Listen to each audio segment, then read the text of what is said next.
Last step, we learned how to select specific areas within the photograph. Now we're going to continue on, and in this case, we're going to darken the content within the region that we selected. So if you'll recall, we had this triangular part of the photograph with this little blip that we had to deselect. We did that using a combination of the lasso and the polygon tools, using the shift and option modifiers to add or subtract from the selection. And now we want to figure out how to darken everything within that selected area. It's pretty easy to do. We're just going to go down and create a new adjustment layer, selecting the levels option. We get our histogram, but now the histogram only applies to the content within that selection boundary. And by grabbing the gray slider, I can make that darker or lighter. In this case, we want to make it a bit darker. You don't want to get too exaggerated here. If I really darken it down, it doesn't look very realistic, so I want to make it seem kind of plausible. That seems about right. I'm going to toggle it in and out. Yep, looks good.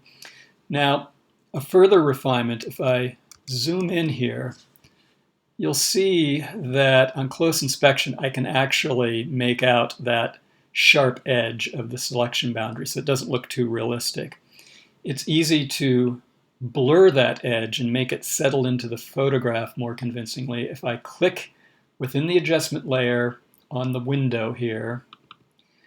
It will pull up this option, and you want to pull the feather over to the right. And there you can see it's blurred the edge, and now it settles into the photograph more invisibly. So just to go back, you can see the edge. Now if I pull the feather over, boom, it goes away. So great.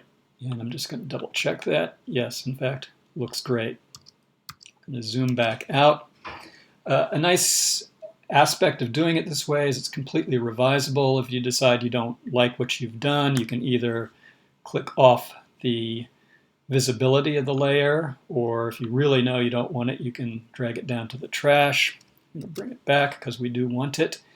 And it's also possible, by the way, to go back and revise that revision. So for example, if I decide I've darkened it too much, I'm just going to click on the layer icon and maybe pull this back a little bit so it's darker, but not quite as dark as I had it. And likewise, if I click over here, I can go back and revise the feather to suit my particular needs for the image you're working on. In this example, we used selection and a new adjustment layer, a local adjustment layer, to darken this region, but this would apply equally if you wanted to lighten a specific area within the photograph. Very useful.